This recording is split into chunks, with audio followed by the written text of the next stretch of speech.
बिस्मिल्लाहिर्रहमानिर्रहीम। अस्सलाम वालेकुम नाज़रीन, प्रोग्राम काबिल में मेरे और आमिर मतीन साहब की तरफ से देखने वालों को हम खुश आमदेद कहेंगे। नाज़रीन, हमें हर सूरत इलेक्शन जो है वो चाहिए, ऐलान चाहिए, फिर चाहे कोई भी करे। ये कहना है पीपल्स पार्टी का, कहना नहीं, मैं कहूँगी कि पीपल्स पार्टी दुहाइयाँ दे रही है कि खुदा के वास्ते इलेक्शन की कोई डेट अनाउंस कर दो, चाहे कोई भी करे। सियासी मुफाद हो या फिर कौमी मुफाद हो। जब हम नून लीग की बात करते हैं तो मुस्लिम लीग नून इंतखाबात में ताख़ीर की हामी हमें आखिर क्यों नजर आती है, इसके ऊपर हम बात करेंगे। मगर इसके साथ साथ अवामी मसाइल के ऊपर भी आज हम बात करने जा रहे हैं कि अवाम जो अपनी जमा पूंजी है वो ज़ाया ना करे। और इसके साथ साथ आपको ये भी बताएंगे कि कपास की पैदावार में जो इजाफे की उम्मीदें लगाई जा रही थी, उन तमाम उम्मीदों पर इस वक्त पानी फिर गया है। सफ़ेद मक्खियों का तैयार फसलों के ऊपर इस वक्त हमला है।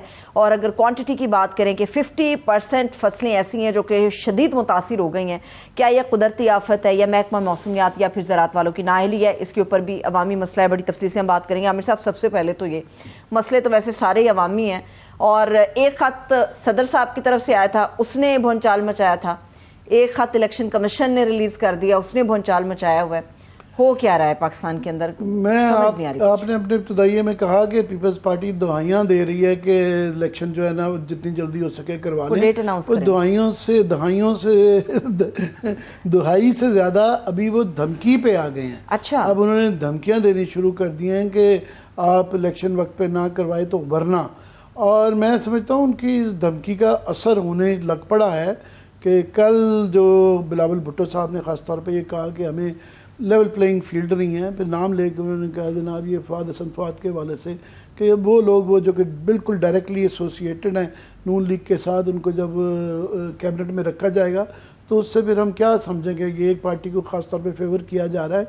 तो उसका उनके कहने का ये असर हुआ कि इलेक्शन कमीशन जो कि अभी तक उसने किसी इदारे का कोई एहतराम नहीं किया था, टोटल जो है उन्होंने डिफाइंस और बगावत थी सुप्रीम कोर्ट के फैसलों की, डिफाइंस थी सदर के अहकामात की, तो किसी को उन्होंने जी जो अपनी मर्जी है कि जी हम ही फैसला करेंगे, हम ही तारीख देंगे, वो ये एक तारीख उन्होंने रकम कर दी है।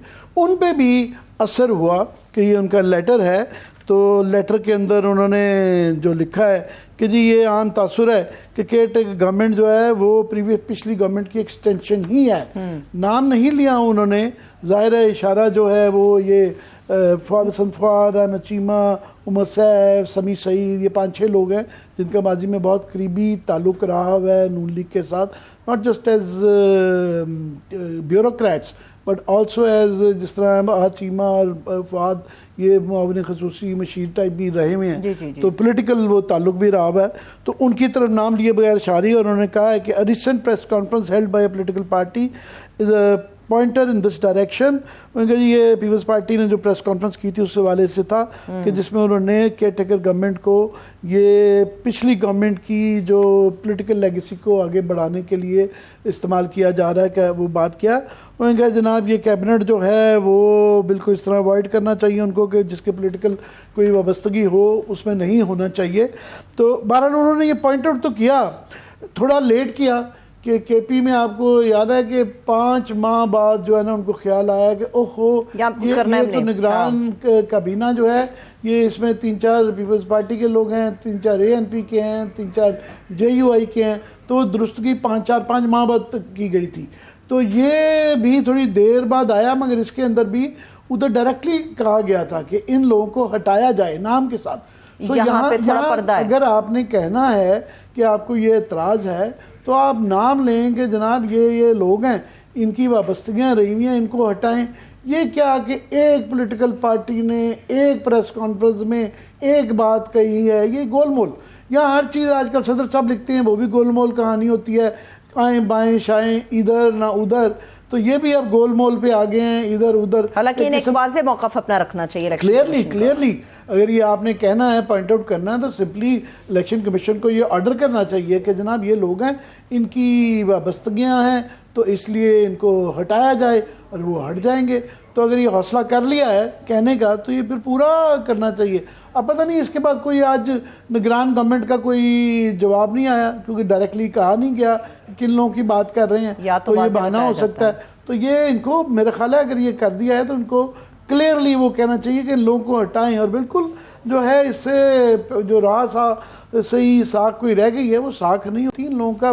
और ये दूसरा ये है कि ये सिर्फ ये बात नहीं है कि इनकी वाबस्तगी रही हुई है, इनको जो काम हैं जो कि निगरान हुकूमत काफ़ी चीज़ों में तो इनकी एक लिमिटेड इख्तियार है, मगर कुछ चीज़ों में इनको एडवांटेज है कि इनके पास वो पॉलिटिकल बैगेज नहीं होता, जिसकी वजह से कुछ सख्त फैसले हैं जो इनके मैंडेट में आते हैं तो कर लेना चाहिए। फॉर एग्जांपल पीआईए की अब बिल्कुल रुक गई है, तनख्वाहें बंद हो गई हैं, बजाय इसके कि उनको 23 अरब रुपया और दिया जाए तो एक कुआं है जिसमें डालते जाओ और हम डालते जा रहे हैं।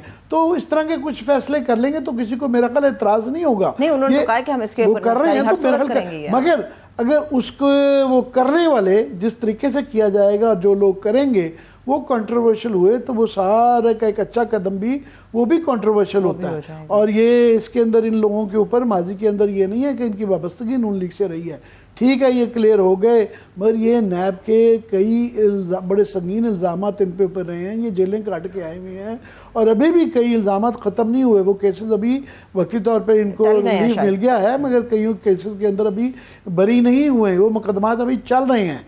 सो एक माजी भी इनका कोई दरख्शा नहीं है, फिर वाबस्तगी भी है, फिर ऐसे काम इनको देना तो वो काम दूरस असरात होंगे उसके, कोई दूरस क्या बहुत ज्यादा इसका होगा। तो मेरा ख्याल है फौरी तौर पे इस पे एक्शन अमल करते हुए ये 2-3 लोग जो कहे जा रहे हैं उनका ये नाम लें और निगरान को गवर्नमेंट को फारिग कर देने चाहिए। बिल्कुल ठीक है, आगे चल के भी आमिर साहब सियासत के ऊपर बात करेंगे, अभी भी सियासत के ऊपर ही बात हमारी चलती है, लेकिन मैं चाहूंगी कि आज हमें गुफ्तगू का रुख जरा मोड़ना चाहिए। मस्तूंग के अंदर जो धमाका हुआ मेरे ख्याल में उसके ये आपने बहुत अच्छी बात की कि सियासत से दूर असूली तौर पे तो सियासत होती ही इश्यूज़ की है कि आम आदमी को जो मसाइल होते हैं उन पे बात करना और उन मसाइल का हल तलाश करना ही सियासत कही जाती है। मगर हमारे यहाँ सियासत इतनी ज़्यादा वो कंट्रोवर्सी और 2-4 चीज़ों का नाम रह गया, इसने क्या कहा उसने क्या कहा, उन्होंने ये कर दिया वो कर दिया, तो जिसके अंदर जो बुनियादी इश्यूज़ हैं महंगाई, बिजली, पानी, पेट्रोल,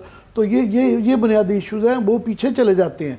तो आज जो हैं 2-4 स्टोरीज़ हैं जो कि हमारे सारे मीडिया में इग्नोर हुई हैं, उन तीनों चारों का आपस में कोई ताल्लुक नहीं है, मगर अगर उनको कनेक्ट करें डॉट्स तो जो पिक्चर तस्वीर बनती है वो बड़ी तशवीशनाक है। फॉर एग्ज़ाम्पल हम उसके ऊपर तफसीलन बात करेंगे कि ये कपास का जो फसल ख़राब हो रही है पूरे जनूबी अज़ला में 50% जो है खड़ी फसलें कपास की वो हमारी इकोनॉमी के लिए बहुत बड़ा सेटबैक है और किसानों के लिए तो है ही, इस वही तफसीली बात करेंगे। दूसरी एक डॉन अखबार में खबर छप गई है कि जनाब 1-2 दिन में ये 10 से 15 रुपए पेट्रोल की कीमत बढ़ने जा रही है, 15 तारीख और वो पेट्रोल पंप्स ने ऑलरेडी जो है ना वो उनकी अपनी तरसील और उसकी जो है ना बेचना कम कर दिए, कईयों ने बंद भी कर दिए कि जनाब अगर कल पैसे बनने मुनाफाखोरी शुरू हो गई तो ये एक बहुत बड़ा एक और बम धमाका होगा।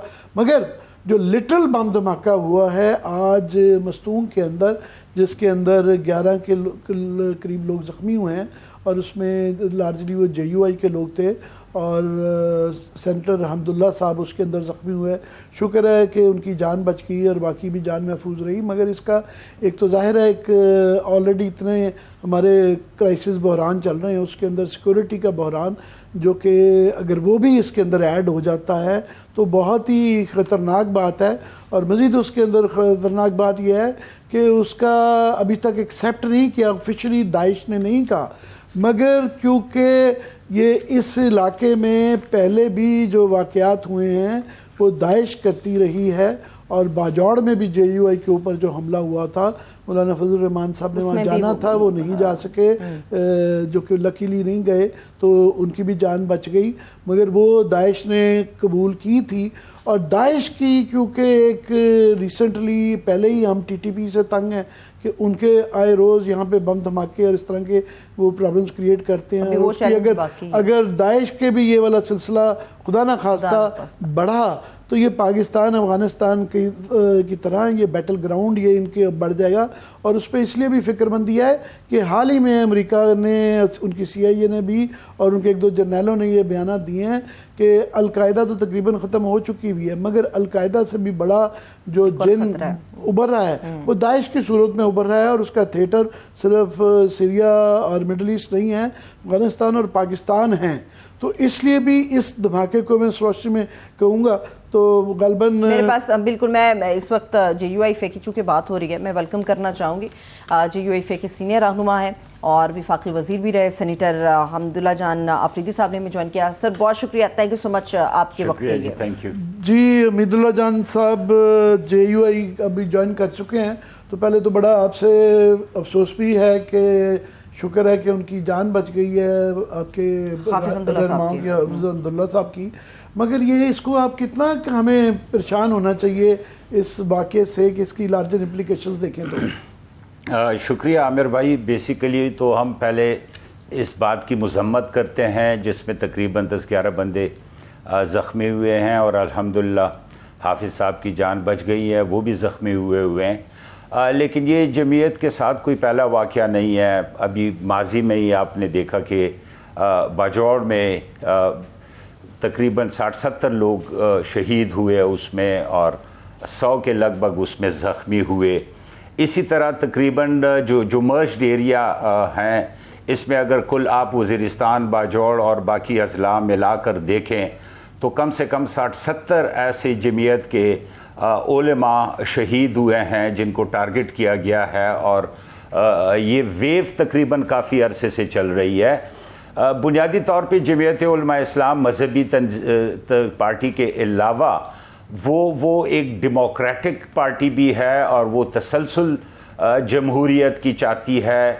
और ऐसे अनासर जिसमें हम समझते हैं कि लाजमन बैरूनी क़ुव्वतें भी उसमें शामिल होंगी जो डिस्टेबलाइज करने की कोशिश करती है पाकिस्तान की। आप खुदा ना खास्ता आप ये फिक्रमंद तो नहीं है कि ये एक टारगेटेड फोकस्ड था और ये एक पैगाम है आइंदा मज़ीद ऐसे वाक़यात हो सकते हैं? अब इसमें तो कोई शक नहीं है, जैसे ये तसलसल चल रहा है जमीयत के साथ बार बार, तो ये तो इसमें शक वाली बात नहीं है कि ये जमीयत ही टारगेट है और उन्हीं पे हमला किया गया है। और मज़ीद हमलों का भी मैं समझता हूँ कि यकीन है कि होंगे।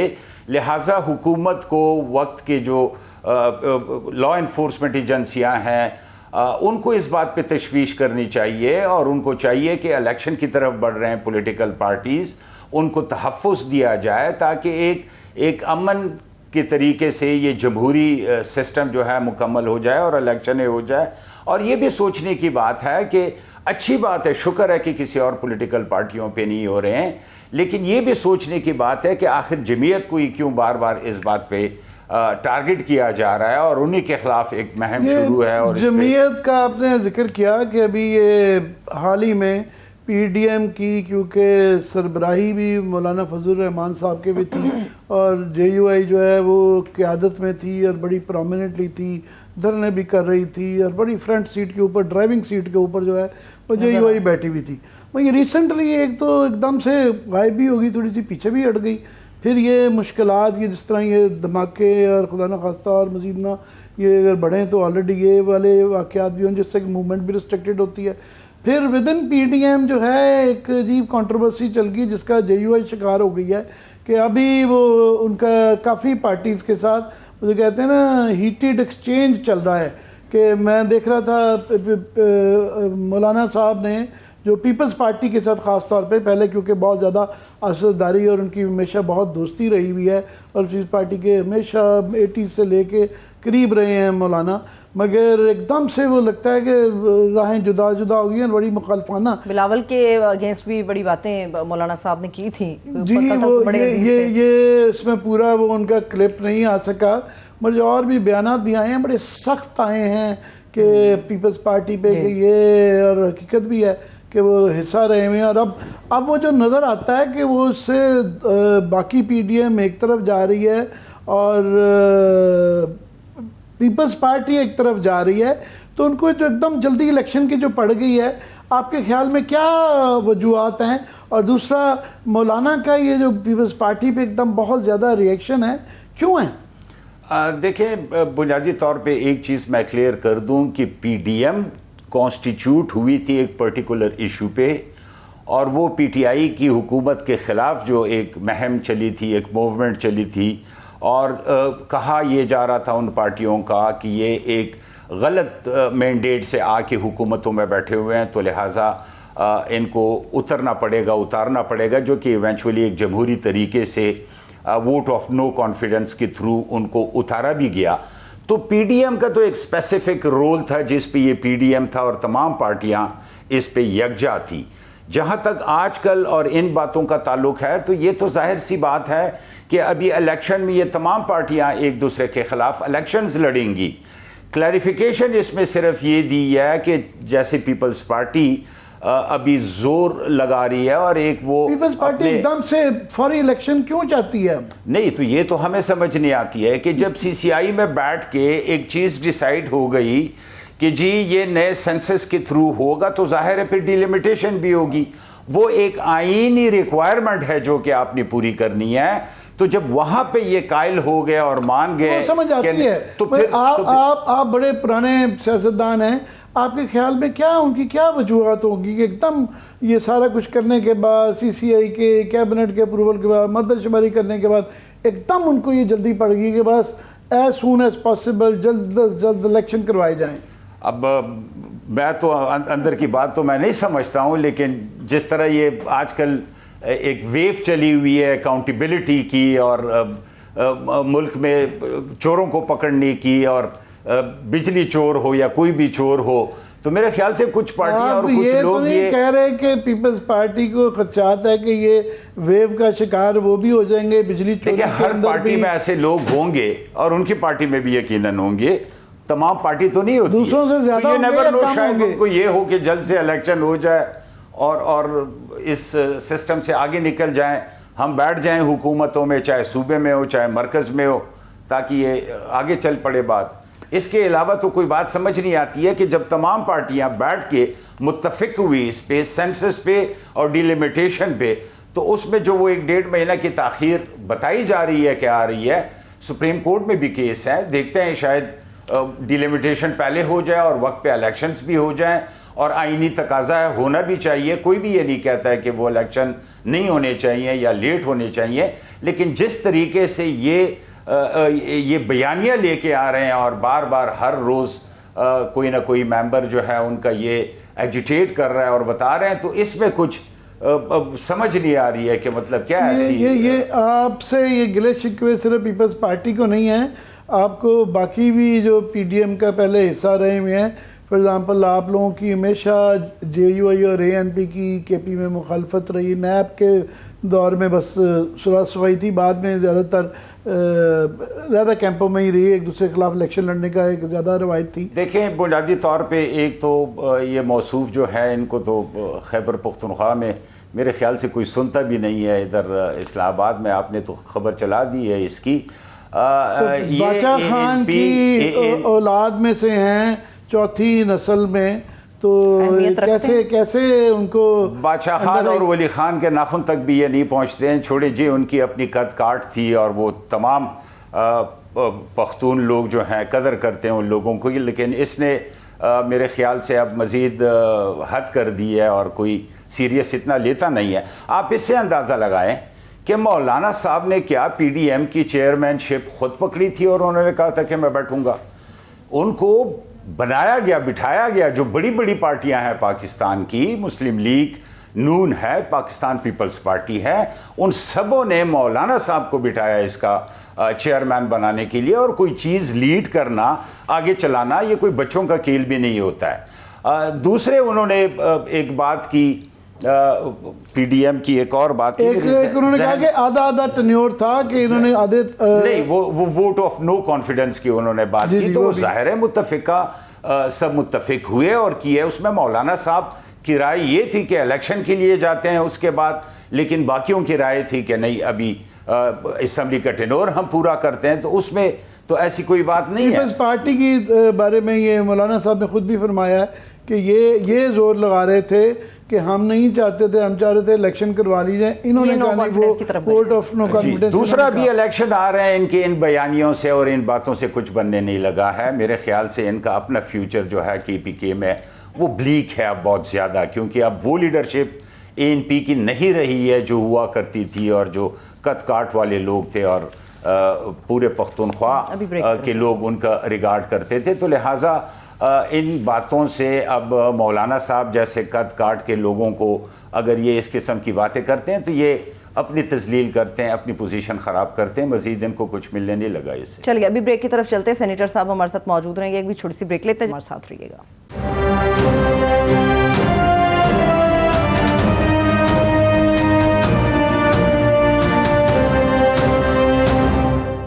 ब्रेक के बाद एक बार फिर से प्रोग्राम में हम आपको खुश आमदेद कहेंगे। आमिर साहब, अब अवामी मसाइल, वैसे बहुत सारे मसाइल इस वक्त पाकिस्तान के अंदर जो है वो आवाम से रिलेट करते हैं। सबसे बड़ा मसला ये है लोगों का महंगाई है, और वो महंगाई होती है सरासर जुड़ी हुई है पेट्रोलियम मसनूआत की कीमतों से।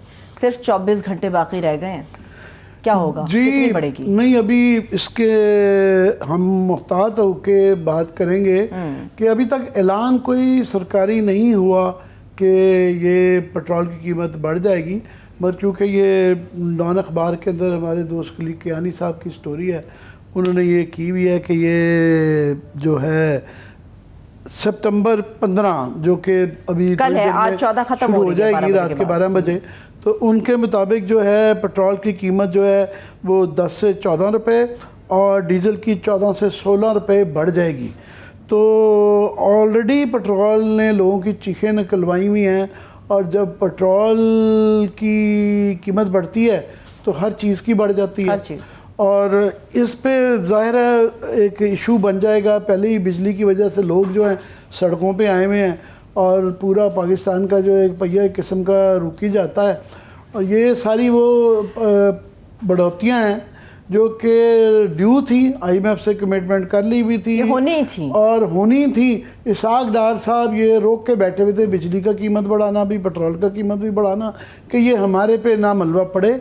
तो ये मलबा इसाक डार साहब का है, ये इसका निगरान गवर्नमेंट से कोई ताल्लुक़ नहीं है।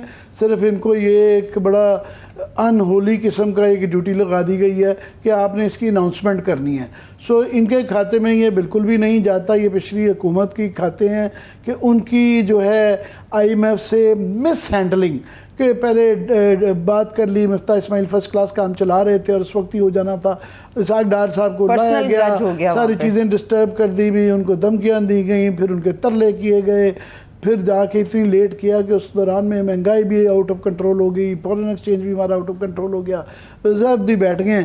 तो ये पेट्रोल का जब अब आएगा तो जाहिर है लोगों की चीखें तो निकलेंगी, और उसका जाहिर है इसके अंदर फैक्टर किसी को ब्लेम किया भी नहीं, सिर्फ IMF का फैक्टर नहीं है। फैक्टर ये है कि दुनिया भर में इंटरनेशनल मार्केट में पेट्रोल की कीमत जो है ना वो बहुत बढ़ गई है। तो वो पहले 88 थी फर्स्ट वीक ऑफ सितंबर में, अब वो $92 फी बैरल हो गई है। तो उसको क्योंकि अब हमने ये IMF से कमिटमेंट है हमारी कि हम सब्सिडी यानी अपने पास से महंगा लेके सस्ता नहीं देंगे, जो कीमत बढ़ेगी वो ट्रांसफर हो जाएगा। बोला था बात है कि इसके अंदर बेताशा टैक्सेस हैं। 1 लीटर के अंदर जो अगर आप देख लें कि जो कीमत ली जाती है लेट से 300 सवा 300, तो उसमें से लेवीज और टैक्सेस 40-50%, तो ये टैक्सेस हैं। तो ये जो मगर बढ़ाई गई है ये इंटरनेशनल कीमत की बढ़ने की वजह से बढ़ने जा रही है। मैं भी अभी कह रहा हूँ हतमी अनाउंसमेंट इसकी नहीं हुई ये, मगर क्योंकि अखबार के अंदर खबर आई है और आज कोई डिनायल नहीं आया और कोई इस पे बात करने के लिए तैयार नहीं है। आई एम श्योर ये खलीक कियानी साहब बड़े जिम्मेदार किस्म के सहाफ़ी हैं और ऐसे उन्होंने ये खबर नहीं दी होगी। तो ये एक हम सियासत में फंसे हुए हैं कि इलेक्शन होंगे नहीं होंगे, ये मसाइल है। सही है। और भी मसाइल हैं आमिर साहब, जैसे ये है कि ये चीज़ पेट्रोल महंगा हो जाएगा, आमदोरफ्त का सारा जरिया पेट्रोल के ऊपर है, सारी चीज़ें ऑटोमेटिकली महंगी हो जाएंगी। दुनिया अपनी स्ट्रैटेजीज बनाती है, दुनिया अपनी पॉलिसी मुरतब करती है, एक हिकमत अमली के तहत चलती है। हमें जिन इशूज़ का सामना है हमने उनके ऊपर कभी भी तवज्जो नहीं दी, जैसे कि ग्लोबल वार्मिंग हम सब जानते हैं और पाकिस्तान ने एक सतह के ऊपर बड़ा आके कदम उठाया था इसको लेके। आज जो हमारी हालत है हमारे किसान की, हमारी खराबी फसलों की, उसकी सरासर जिम्मेदारी जाती है मुतल्लिका लोगों के पास जिन्होंने अभी तक टेक्नोलॉजी को अपग्रेड नहीं किया अपनी। जी, ये जो है ना आज की लीड स्टोरी होनी चाहिए थी हर चैनल की, और हर अखबार को इसको लीड बनाना चाहिए था। पाकिस्तान बहरहाल एक ज़राअती मुल्क है, तो ये इतनी तकलीफदेह खबर है क्योंकि हमारे ज़्यादातर लोग मीडिया में भी हर जगह उनका वो शहरों से ताल्लुक़ है, इसलिए वो समझते नहीं हैं इसकी अहमियत, अफादियत, और इसकी जो तशवीशनाक किस्म की ये ख़बर है कि इस वक्त वाइट फ्लाई, सफ़ेद मक्खी का हमला जो है हमारी कपास की फसल पे हो चुका हुआ है, और हमारी जनूबी ज़िला बहुत ज़्यादा उसके साथ अफेक्टेड है। आप देख लें डीजी खान, राजनपुर, उसके बाद बहावल नगर, रहीम यार खान, इन तमाम अज़ला में वो इतना खौफनाक किस्म के फिगर्स आ रहे हैं कि बताया जा रहा है कि 50% तक जो है ये फसलें तबाह हो चुकी हुई हैं, खड़ी फसलें। इस वक्त फसलें तैयार थी और उनकी अनकरीब उनकी जो है कपास की जो है वो चुननी शुरू करनी थी, और बिल्कुल उस वक्त पे जो है ना ये एकदम से बहुत ज़्यादा अनएक्सपेक्टेड किस्म का ये आया है। और वजूहत उसकी 2-3 बताई जा रही हैं। एक तो होता ना खुदाई तरफ से आ जाता है कि एक आफत होती है, कुदरत कह रहे हैं गर्मी बहुत ज़्यादा वक्त से पहले पड़ गई, मगर उसके अंदर जो मैन मेड गलतियाँ हर उसके अंदर मैन मेड भी होती हैं, और ज़्यादा मैन मेड भी है कि लोगों के पास ये पेट्रोल की महंगाई की वजह से और दूसरे महंगाई की वजह से और सिस्टम की ख़राबी की वजह से पानी ट्यूबवेल से ज़्यादा दे के ज़मीन के कंट्रोल को जो कम किया जाता है कि टेम्परेचर्स को नीचे लाया जाए, लोगों के पास पैसे नहीं थे। फिर हमारे यहाँ ये कपास की जो फसलें हैं इसके ऊपर वो इसलिए भी कम होती जा रही है दिन ब दिन कि इसके लिए आपको किसान को ये जो गन्ना वगैरह ने कैश क्रॉप से यूं करके लगाया, यूं करके बेच दिया, इसका रिस्क बड़ा ज़्यादा होता है कि इस तरह की चीज़ें होने का, और ये इस पे इनपुट्स मुनाफा भी ज़्यादा होता है मगर इस पर ख़र्चा भी ज़्यादा होता है और रिस्क भी ज़्यादा होता है। तो उसके लिए एक जब तक इंश्योरेंस ना हो, उसके बाद फिर ये पानी की, पेस्टिसाइड्स की और बीज की ये सहूलतें मैसर ना, और कैपिटल की, तो ये बड़ी मुश्किल इसीलिए दिन ब दिन के। मगर हमारी लाइफ लाइन जो है ना वो कपास है। ये इसलिए बड़ी खौफनाक चीज़ है कि ये हमारी लाइफ लाइन है कि अभी ये इसकी वजह से ये बताया जा रहा है कि पिछले साल भी जो मुआशी बहरान में आए हैं उसका एक बहुत बड़ा फैक्टर ये कपास की फसल रही हुई है कि हमें पिछली दफ़ा सैलाब की वजह से ये कम होगी। और अभी जो बता रहे हैं फिगर्स बड़ी खौफनाक हैं कि पंजाब का उन्होंने टारगेट दिया हुआ था 8.3 मिलियन बेल्स, तो ये वो कह रहे हैं कि ये 50% ये क्रॉप्स तबाह होने से तो ये अभी जो है नहीं लगता कि ये अचीव किया जा सकेगा। 50% पे ये बिल्कुल नहीं किया जा सकेगा। और ओवरऑल जो था ना 12.7 मिलियन बेल्स, अब ये मेरा ख्याल टारगेट भी पहले बड़ा एम्बिशियस था, ये बिल्कुल भी अब पूरा नहीं हो पाएगा। ये मैं नहीं कह रहा, ये इसकी कॉटन की एसोसिएशंस हैं, किसानों की, जिनर्स की, ये उनके फिगर्स हैं जो कि बताए जा रहे हैं। अमजद महमूद साहब ने ये डॉन में स्टोरी भी इस पर की है। और बात यह है कि कपास का आम आदमी को एक तो ऑफकोर्स ये किसानों के लिए बहुत बुरा है जिनकी फसलें तबाह हो गई, गवर्नमेंट कंपनसेशन देती है नहीं देती, उनका बेचारों का सत्यानाश हो गया। वो सारा साल गुर्बत में पहले ही पिसे हुए हैं और ये पूरा ही खत्ता है। हाँ। ये आपका देख लें, ये पंजाब का आधा पंजाब आ जाता है, ये बड़े बड़े राजनपुर का एरिया, डीजी खान का, रहीम यार खान का, पहले ही हमारा एक प्रॉब्लम आ रहा है कि हम 1 मिलियन बेल जब कम होती है तो आप ट्रांसलेट कर रहे हैं कि बताया जाता है कि $2 बिलियन का नुकसान होता है 1 मिलियन बेल्स कम होने पे। अच्छा, ये तो बहुत बड़ा नुकसान है। एक तो हमें बाहर से इंपोर्ट ये करनी पड़ेगी, ओवरऑल हमारी टेक्सटाइल इंडस्ट्री पहले ही बैठ गई है, ये एक बहुत बड़ा मजीद धचका लगेगा कि ये तो इतने कम अगर बिलियंस होते हैं, मिलियन बेल्स अगर हो जाती हैं, पिछले साल 4-5 हो पाई थी, ये 22 से फिगर नीचे है, तो ये एक बड़ी खौफनाक खबर है। अब इसके ऊपर और भी इल्जाम लग रहे हैं कि जनाब सीड कमज़ोर था, पेस्टिसाइड गलत थे, पहले जाली दे दिए गए, अभी भी जो इसके लिए इसके जो भी इसका की जा सकती हैं इकदाम किए जा रहे हैं, वो कहते हैं काफ़ी नुकसान हो चुका है, काफ़ी नुकसान हो चुका है, बस लोगों के साथ हमदर्दी की जा सकती है, दुआएं की जा सकती है। अभी 3 दिन हैं और इंशाल्लाह अगले हफ्ते इसका फॉलोअप भी यकीनी तौर पर देंगे कि गवर्नमेंट की सतह पर क्या इनिशिएटिव उठाया गया। मुझे इजाज़त दीजिए, अपना ख्याल रखिए, खुदा हाफ़िज़।